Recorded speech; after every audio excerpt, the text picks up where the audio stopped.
The transport shuttle drifted through Elystra's pale green atmosphere like a silver seed carried by wind. From the viewport, Mira Solace watched the planet's forests ripple beneath translucent clouds, every leaf designed in a laboratory for oxygen, purity, and serenity.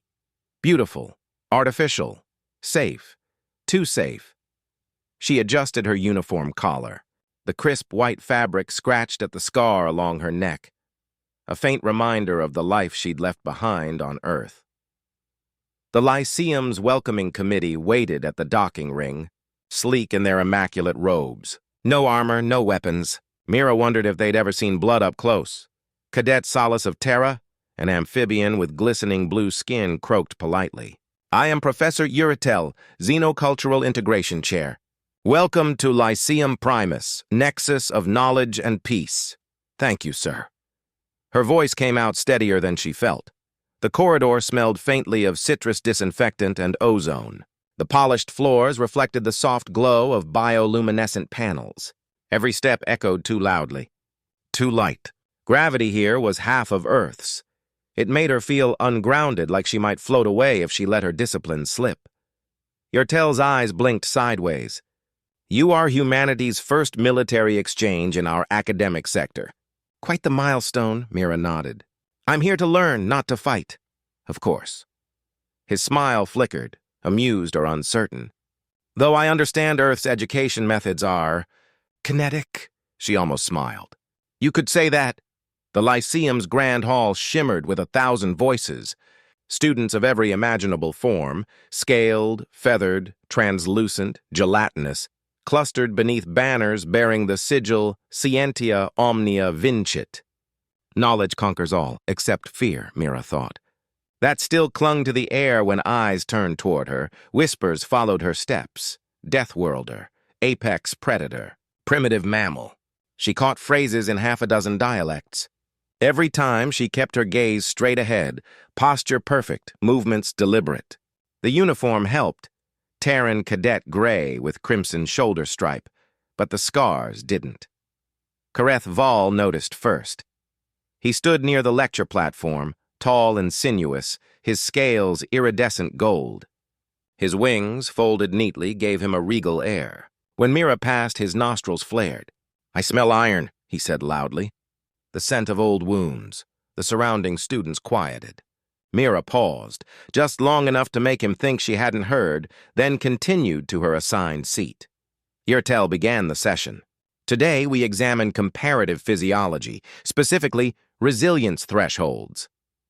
The display holo lit up, showing a cross-section of skeletal structures from multiple species. Mira recognized Earth's immediately: dense bones, redundant musculature, compact organs. Built to survive. Uritel continued, humans evolved in conditions considered lethally volatile by most metrics. Higher gravity pathogens, predation pressure. "Fascinating adaptations," Kareth's voice cut through the hum. "Or primitive ones." He looked directly at Mira. "Tell us, Deathworlder, how many of your kind die before adulthood?" A ripple of discomfort spread through the hall. Yrtel's throat sac twitched. "Cadet Val, that's not relevant." "It's fine, Professor." Mira kept her tone even. "On my world, we lose many. The weak, the careless, the unlucky. The rest learn to be careful." Kareth's smile exposed rows of serrated teeth. "You breed your weakness out through death?" "Efficient." She didn't blink. "We call it growing up." Laughter, uneasy, alien, nervous, rippled across the hall. Uritel intervened quickly, guiding the lesson back to theory, but the damage was done. For the rest of class, Mira felt Kareth's gaze pressing into her back like a blade tip. After class, she lingered by the observation window. The Lyceum's gardens hung suspended under a transparent dome, full of gentle creatures engineered to be docile. It was the kind of place her instructors back home would have called a training death trap. Everything here lacked teeth. Footsteps clicked behind her. The scent of spiced oil filled the air. Avian musk. "You didn't answer my question," Kareth said, voice smooth as polished metal. Mira didn't turn. "Didn't think it deserved one." "Your scars." His talons brushed the air near her shoulder. "Decorative? Ritual?" I've never seen a species mutilate itself so creatively. She pivoted sharply, stepping back into his space. The motion was smooth, instinctive. He flinched before he caught himself. They're not decorations, she said softly. They're lessons. Kareth tilted his head, feathers ruffling. You believe pain teaches? Survival does. He leaned closer, eyes bright with challenge. Show me. Mira's hand twitched toward the spot where her sidearm would have been, if the Academy hadn't confiscated it at docking. She steadied her breathing. Not today, he smirked. Afraid? She turned and walked away. Of hurting you. Yeah. The dormitory was silent when she entered. 2 bunks, 2 desks, sterile symmetry. Her roommate hadn't arrived yet. Mira set down her duffel, ran a finger along the smooth desk surface, then stared at her reflection in the window. The scars looked darker under Elystra's light, faint traces of the jungle, the training camps, the creatures that never stopped hunting. She exhaled slowly. You're not there anymore. You're here to learn. The door chimed. A small insectoid student peeked in, chittering nervously. You are Mira Solace. I am Kiri of the Rilnak. I am... Your assigned cohabitant. Mira offered a hand. Call me Mira. Kiri hesitated, then extended a delicate limb tipped with fine claws. You are from the Deathworld. Is it true your planet's water kills outsiders? Only if they drink it. Kiri's antennae drooped. How do you live there? We adapt. The alien considered this, then nodded slowly as if committing the concept to memory. You do not look dangerous. Mira smiled faintly. That's the point. 2 rotations later, the Academy buzzed with gossip. Mira pretended not to hear. Her training had taught her that silence disarms more effectively than denial. But it grated. The whispered jokes. The way Kareth's name kept surfacing alongside hers. During a xenobiology lab, the class studied cellular regeneration. Irtel projected various tissue samples. One belonged to a human donor. The cells pulsed aggressively even outside their native medium. Kareth smirked. Even their cells fight everything. Because everything fights us, Mira said quietly. He leaned over the table. You say that as if it's a virtue. It's survival. Virtue's optional. Tell me, he pressed, lowering his voice. Do you enjoy it? Killing? Mira looked up, eyes flat as tempered steel. You talk a lot for someone who's never had to. For a heartbeat, the air went still. Irtel's voice cut in again, oblivious. Excellent observations, class. When the session ended, Kareth blocked the doorway. You can't hide behind lectures forever, Deathworlder. I'm not hiding. His talon traced a slow circle in the air. Then prove it. Meet me in the sim hall after dusk. Unless your fragile species needs rest. She stepped past him, shoulder brushing his arm. You really don't know what you're asking for. His laughter followed her down the corridor. Then teach me. Later, in her quarters, Mira sat cross-legged on the floor. The room lights dimmed to night cycle blue. She replayed the day's moments in her head. The stares, the challenge, the old instinct clawing at her composure. She touched the scar on her neck again. Don't. But under the still hum of the station, she could already hear the faint thrum of the simulation hall's generators warming up. Tomorrow, she'd make her choice. For now, she closed her eyes, listening to her heartbeat, steady, human, and far too loud in a world that feared what it didn't understand. Mira rose before dawn cycle, when the station was quiet and the gardens glowed like bottled dawn. She ran laps along the inner ring to bleed off tension, counting breaths, measuring the false gravity against the memory of weight. By the time the corridors filled, her pulse sat calm behind a soldier's mask. Rumors had grown claws overnight. A trio of crystalline sophonts clicked together as she passed, their facets flashing, duel, expulsion, Terran temper. She didn't slow. Her day held fixed points, classes, study blocks. A meeting with Professor Irtel, and a variable that rattled like an unpinned grenade, Kareth's challenge.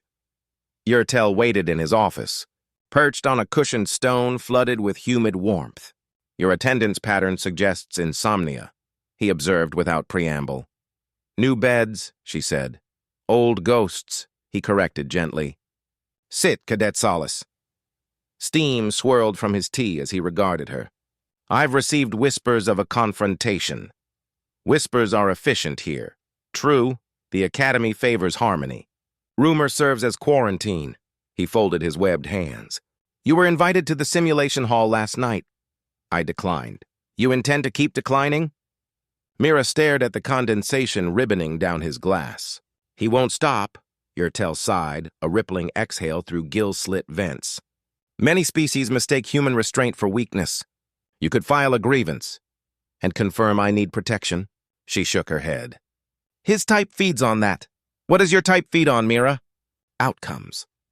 Then consider this one. He tapped a display.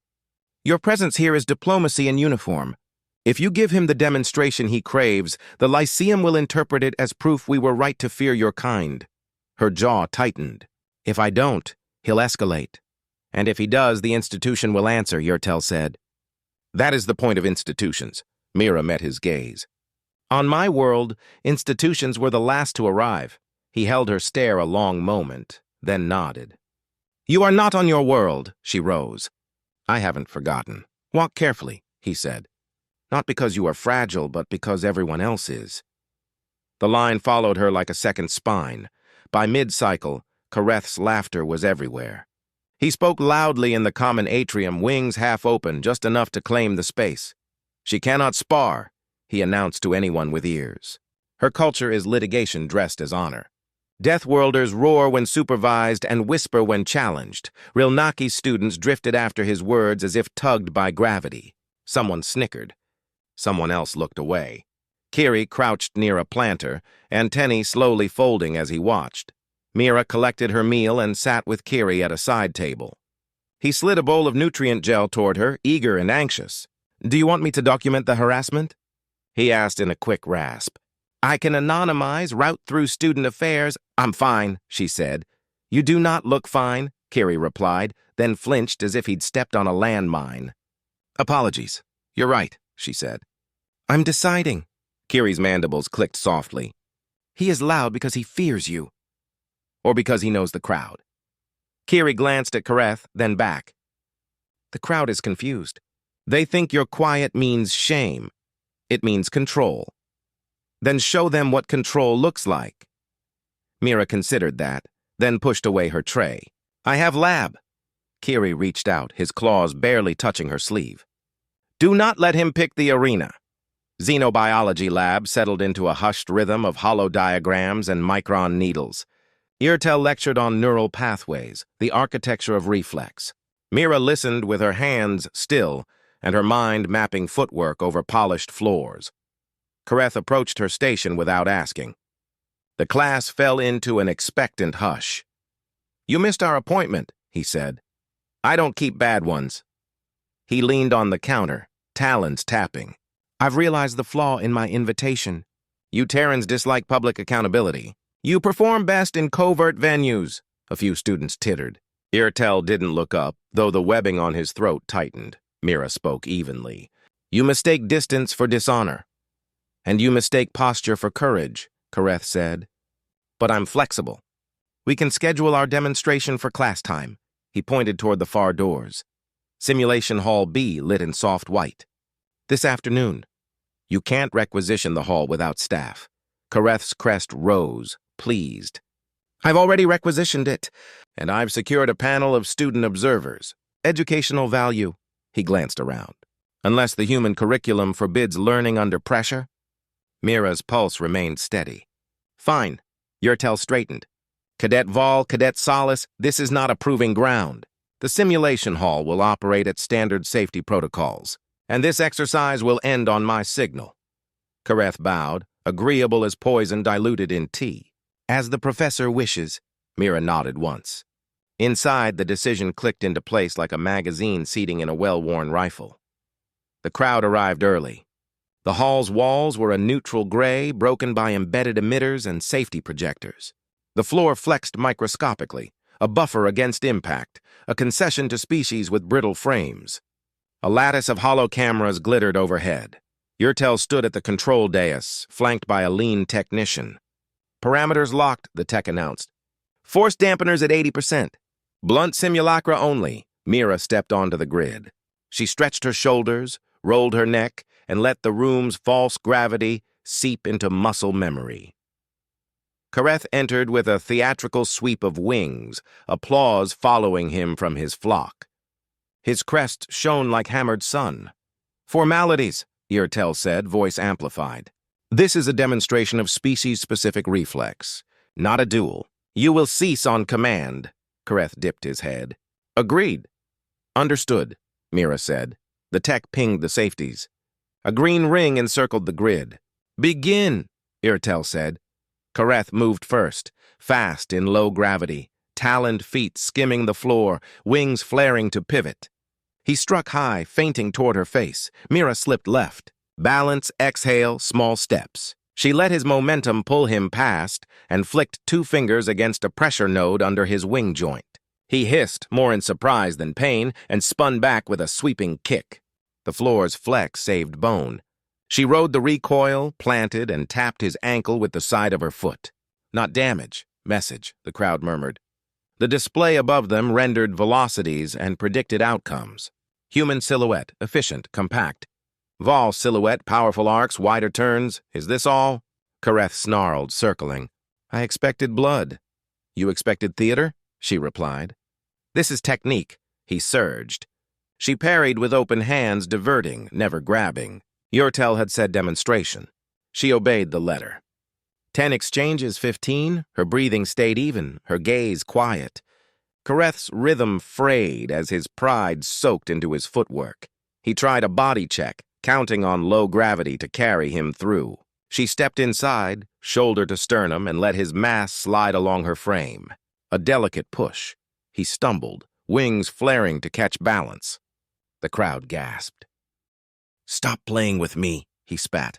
"Stop asking me to," she said. Then something changed. The ring flickered, a thin pulse of red ghosting through green. Mira felt it at once, the floor stiffening, the dampeners easing.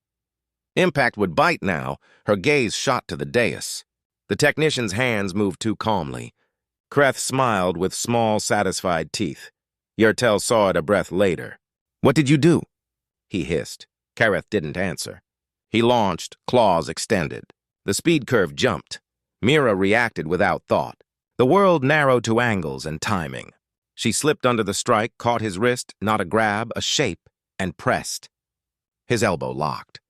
The joint whispered surrender. A heartbeat later, she released and retreated. Kareth's eyes flared, shocked he'd felt genuine pain. He roared and came again, wilder.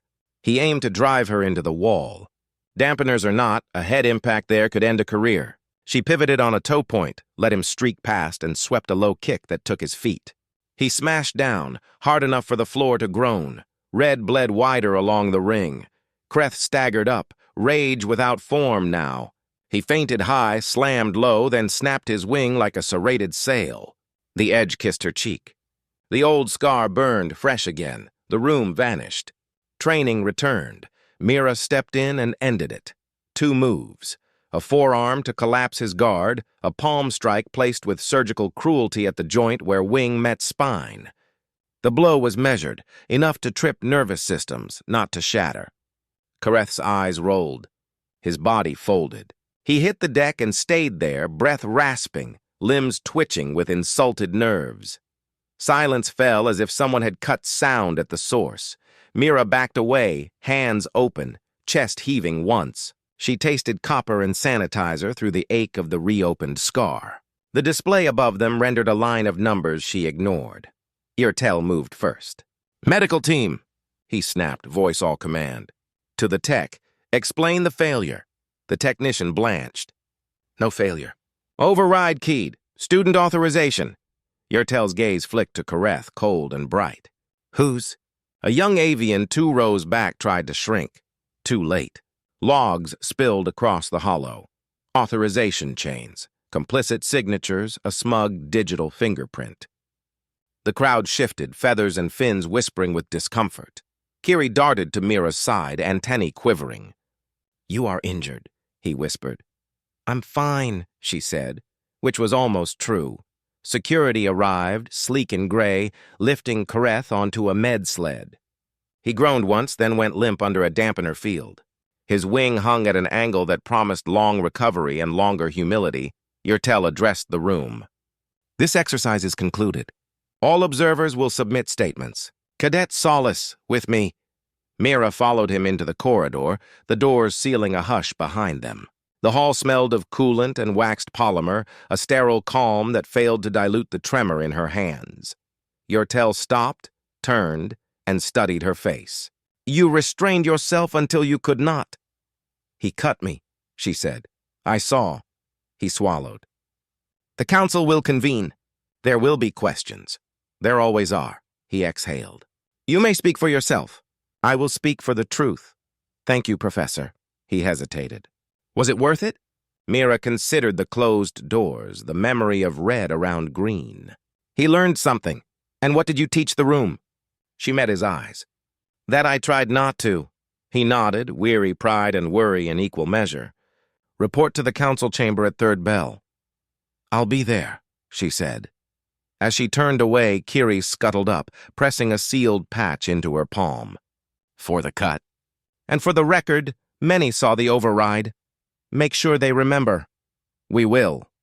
Kiri's voice was small but firm. Control is not quiet. Sometimes it's precision. Mira set the patch against her cheek. The sting dulled to a throb. She straightened her collar, squared her shoulders, and walked toward judgment. Behind her, the simulation hall began resetting safeties. Green swallowing red until nothing remained but a pristine ring and a rumor-ready crowd.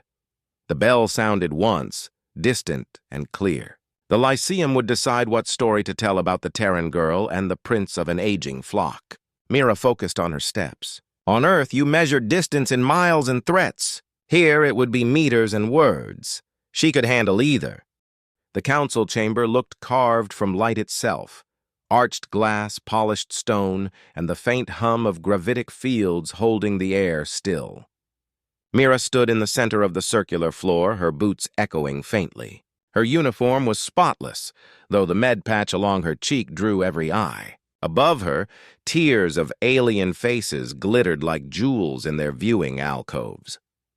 Professor Yurtel occupied a lower ring beside the tribunal console, his throat sacs dim with worry. Cadet Solace of Terra, the presiding counselor intoned, voice filtered through translation matrices. You stand charged with excessive violence during an academic demonstration resulting in severe injury to Cadet Kareth Val. Do you acknowledge this? I acknowledge that he's injured, Mira said evenly. The rest depends on what you mean by violence. A rustle of wings, tentacles, and translated murmurs swept the hall. The counselor raised one delicate appendage. Our footage will decide. Display sequence. The hollow unfurled. Kareth's challenge. The match. The moment the safeties flickered red. Mira's movements replayed in crisp slow motion. Precise, fluid, devoid of hesitation. To the untrained eye, it looked rehearsed. To anyone from Earth, it looked controlled. The footage ended on Kareth's collapse. Silence pressed in. A different counselor, avian like Kareth, but older, leaned forward. You struck him while he was grounded. Mira met his gaze. He overrode the safety locks. I responded to an attack with lethal intent. I used minimum force. The older alien clicked his beak. Minimum? He may never fly again. Then maybe he'll remember that gravity doesn't forgive arrogance. A murmur rippled again. Some shocked, some amused. Yurtel closed his eyes briefly. The lead counselor raised a hand. You will contain your commentary, Cadet. Mira nodded. Understood. The lights dimmed as a secondary feed appeared. A data log showing the override sequence, user ID vol.ka421, and sub-authorizations from 3 of his peers. The counselor's crest flattened in disapproval. Professor Yurtel spoke quietly but firmly. The simulation's fail-safes were disabled before the match began. That constitutes premeditated endangerment. Cadet Solace maintained restraint until her opponent escalated beyond safety limits, the avian counselor hissed. Restraint? She incapacitated him. Yurtel's tone sharpened. And he lives only because she chose restraint. The statement hung in the air like a thunderclap. The presiding counselor regarded Mira.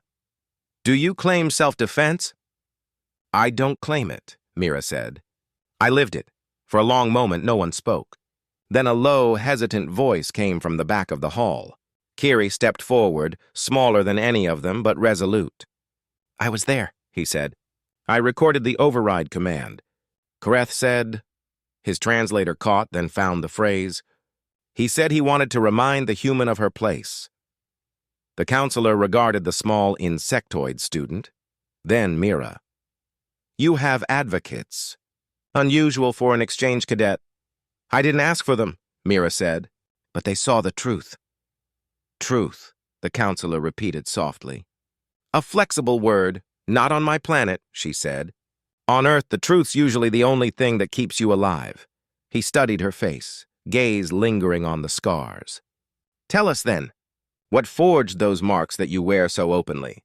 The question hung heavy. Every eye waited. Mira exhaled once, slow, steady. Each one, she began, came from something that wanted to kill me before I could learn not to die. My species evolved on a world that doesn't forgive mistakes. The animals hunt. The weather kills. The ground itself shifts underfoot. We learned early that survival isn't about strength, it's about endurance. We made tools, medicine, laws, not to conquer but to stop dying so fast. She paused, letting her words settle. That's why humans fear violence even when we're good at it. Because we've seen too much of it. We carry the memory in our blood. The hall was silent. Even the translation devices seemed to hesitate before rendering her voice. Mira continued quieter. You call us Deathworlders. Maybe you're right. We come from a place that doesn't love us back. But that's also why we understand peace. We know what it costs. Urtel bowed his head slightly, pride flickering across his damp skin. The presiding counselor folded their appendages together. And yet you nearly killed one of ours in a classroom. Mira's eyes didn't waver. Because he made it a battlefield. They studied her for a long moment, then turned to the other counselors. Words whispered in dialects she couldn't follow. Hollows flickered, data, injury reports, testimonies. Kiri waited near the edge, trembling but unyielding. Urtel stood still, gaze fixed on the council dais. After several minutes, the lead counselor rose. The tribunal concludes that Cadet Kareth Vol initiated and escalated the incident through unauthorized override of safety systems. Responsibility for injury lies with his actions. Cadet Solace acted within defensive parameters. However, the word snapped like a whip. This institution will not condone physical conflict among its students. You will remain under disciplinary observation for the remainder of your exchange term. Mira inclined her head. Understood. The verdict spread through the student body within hours. Whispers shifted tone, less mockery, more curiosity, a quiet calculation of respect. The story grew in retelling. The Terran who fought without rage. The bully who couldn't stand his own challenge. Kareth's clan issued an official statement of regret. He recovered slowly, his wing bound in silver bracework. When they crossed paths in the corridor weeks later, his gaze dropped first. He spoke, low and bitter. You humiliated me. You humiliated yourself, she replied. You could have killed me. She looked at him for a long moment. That's what everyone keeps saying. Then she walked on. Later, in the garden dome, Mira found Urtel waiting near the koi pool, his skin reflecting gold from the artificial sun. You could have demanded an apology, he said. I didn't need one. Still, the gesture carries weight, she shook her head. Forgiveness isn't a gesture. It's endurance, too. He regarded her quietly. You have changed this place, whether you intended to or not. Didn't plan to, she said. No one ever does, he murmured. The council now debates expanding the human curriculum. They wish to study your resilience, your psychology. They call it the Solace Protocol. She frowned. You mean they want to test us? Or learn from you? She considered that, watching the fish drift in lazy arcs. Let them. Just make sure they remember we bleed first. Urtel smiled faintly. You remain a paradox, warrior and philosopher. I'm a survivor, she corrected. He nodded. Perhaps that is the highest form of wisdom. That night, Mira stood on the observation deck, looking down at Elystra's night side. The planet glowed faintly beneath the station, its forests gleaming like veins of light. Her reflection hovered against the stars. Scarred, steady, human. Kiri joined her quietly, holding 2 steaming cups of nutrient tea. "For healing," he said, offering one. She accepted. "Thanks." "You taught them something," he said. "I taught them not to touch the scars," she replied with a faint smile. He clicked softly, amusement translating as a churr. "And what did they teach you?" Mira considered. "That strength without understanding is just noise." Kiri tilted his head. "And understanding?" "Dangerous," she said, "but worth it." They stood together in silence, the hum of the station wrapping them in fragile peace. Far below, Elystra rotated through its endless, safe orbit, an engineered paradise that had never known hunger or war.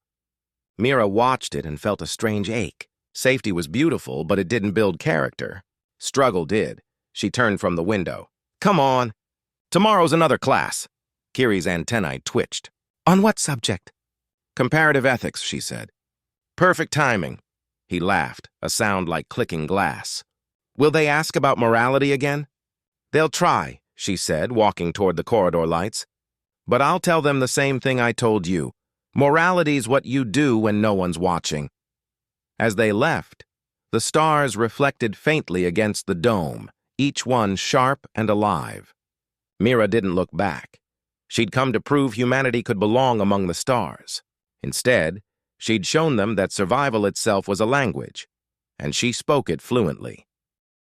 2 months passed before anyone called Mira Deathworlder again, and when they did, it sounded less like an insult and more like a title. The Lyceum adjusted to her presence as if bracing around a new gravity well. Eyes that once looked away now lingered, measuring. Respect had replaced fear, though not entirely. Fear, she'd learned, never vanished. It simply learned manners. Her days settled into a rhythm. Morning drills in the artificial gravity gym, lectures in xenocultural ethics, and long nights at her desk translating fragments of human philosophy for alien study. The work grounded her. Thinking about old Earth thinkers, Socrates, Aurelius, Butler, kept her from hardening into the role they'd carved for her. Still, something restless lingered. Strength untested felt like a blade sheathed too long, and beneath the Lyceum's glass calm, Mira could sense pressure building again. It began in the mess hall, one quiet cycle. The lights dimmed to gold, simulating evening. Mira sat alone, half listening to the steady hum of conversations. Kiri joined her, carrying a tray twice his size. "You're late," she said, sipping from a mug of bitter caffeine solution. "I had a meeting with the research collective," Kiri said, mandibles clicking. "They've decided to continue studying your neural patterns from the simulation match." Mira raised an eyebrow. "Without asking?" they asked. "You ignored the message," she smiled faintly. "Fair. They're calling it human situational dominance analysis." "Catchy." Kiri leaned forward. "They think your restraint sequence wasn't instinct. It was calculation." "It was both," she said. "Instinct's just experience written into reflex." He tilted his head. "They don't understand that difference. Most species here don't." She paused. "They think instinct means wild. For us, it just means learn too deep to unlearn." Kiri nodded slowly, then lowered his voice. "There's more. Kareth's family petitioned to reopen the case." Mira froze. "On what grounds?" "Political pressure. His father commands the Vol Fleet contingent on the southern rim. They claim his injury destabilized clan representation." Mira exhaled. "So now it's not about me. It's about leverage," Kiri clicked softly. "Everything is about leverage." By the time Mira reached Irtel's office, news had already spread. The professor sat in dim light, his gills fluttering faintly. "You heard," he said. "I did. The Federation Arbitration Board accepted the petition. They'll review the incident, not as an academic matter, but as an interspecies conduct violation." "In plain speech?" "They're deciding if your presence here constitutes a liability." Mira leaned against the wall, silent for a long beat. "You warned me this place values harmony over truth." Irtel's throat sac deflated. I underestimated how much. What do they want? An apology would suffice. Public, formal. An apology for what? Surviving? For the perception of aggression, he said quietly. Symbols matter more than facts, she shook her head. That's not diplomacy. That's theater. Sometimes theater prevents war, and sometimes it feeds it. They regarded each other in heavy silence. Then Uratel sighed. You have a choice. Defend your actions again, or redefine them. Meaning? Speak before the board. Show them not the soldier, but the scholar. I'm both, she said. Yes, he murmured, and that's what terrifies them. The arbitration chamber was smaller than the council hall, but colder. Metallic walls reflected every breath. Mira stood under a narrow cone of light, while delegates from 5 species observed behind a translucent barrier. A clerk recited the events. Cadet Solace's engagement resulted in physical trauma. Override of safety measures and sociocultural disruption across cohorts, Mira interrupted. He overrode the safeties. Not me, the clerk didn't glance up. Acknowledged. The presiding arbiter, a translucent being whose body pulsed with shifting colors, spoke in calm tones. This board's purpose is not blame. It is understanding. Explain, human, why do you believe violence arises so readily among your kind? Mira met its glowing eyes. Because on my planet, not reacting got you killed. Yet you claim evolution beyond that instinct. We did evolve. We learned to build rules around our impulses. But instinct doesn't vanish, it adapts. Violence isn't our nature. It's our inheritance. What we do with it defines us. The arbiter rippled violet, confusion or intrigue she couldn't tell. You believe violence can coexist with civilization? It already does, she said. Civilization is just us pretending we've tamed it. A low murmur passed through the delegates. One feathered and regal leaned forward. You make it sound inevitable. It's not inevitable, she said, but it's honest. The difference between humans and most species here is that we don't deny the predator inside us. We just keep it leashed. We name it discipline.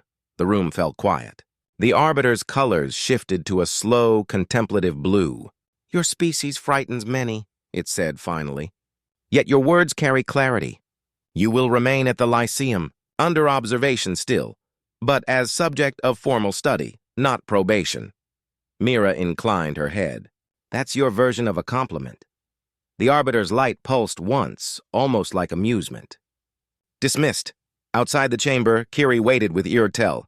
Well, he asked. They're keeping me, Mira said. Guess I'm officially a case study now. Kiri's antennae perked. You turned a trial into a lecture. She does that, Uratel said, faintly proud. The board's decision sets precedent. Humans will have representation in future sessions. Mira frowned. Representation or supervision? Both, Uratel said.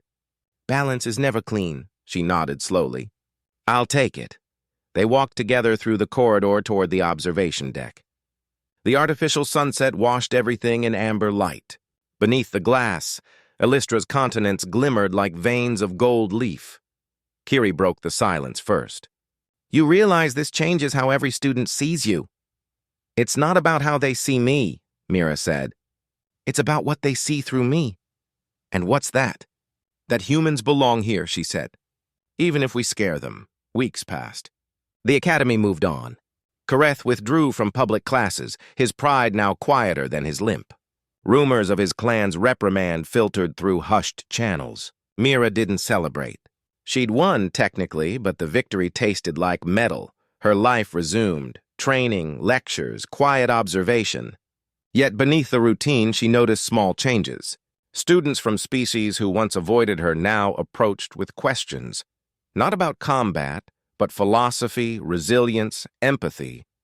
One day, a group of avians requested a workshop on human restraint tactics. She taught them without irony. After class, Kareth appeared at the doorway. He looked thinner, grounded. His wings were folded under the brace, his crest dull. I heard you're teaching now, he said. Sometimes, she replied. He studied her face. They respect you. Even my own. I didn't want that kind of respect. It's the only kind that lasts. He hesitated. You could have broken my spine. You didn't. Why? She met his eyes. Because killing you would have proven you right. He flinched, then nodded once. You're a strange species, Solace. Everyone is, she said softly. We just hide it differently. He left without another word. That night, Mira stood again by the observation window, the same place where it all began. Elystra turned below, calm and green, its storms engineered to stay distant. She remembered Earth's storms, raw, unpredictable, alive. The smell of rain on dust, the crack of thunder that didn't ask permission. She missed it more than she expected. Yurtel joined her quietly, his reflection rippling beside hers. You've become a symbol, he said. I didn't want to be one. No symbol ever does. He looked out at the stars. Do you regret coming? She thought about it. No, they needed to see us up close. Not the stories. The truth. And what is that truth? She smiled faintly. That we survive anything, even misunderstanding. He chuckled softly, the sound like bubbling water. Then perhaps there's hope for us all. Maybe, she said. But hope's like muscle. It only works if you keep using it. They stood together as the lights dimmed to night cycle. Below them, Elystra spun, serene and untouchable, while the cold stars watched from infinite distance. Mira Solace, the girl from the Deathworld, watched too, steady and unblinking. Humanity had always been outnumbered. That had never stopped them. For the first time since she'd left Earth, she let herself breathe without bracing for impact. The universe, it seemed, had finally taken a breath with her.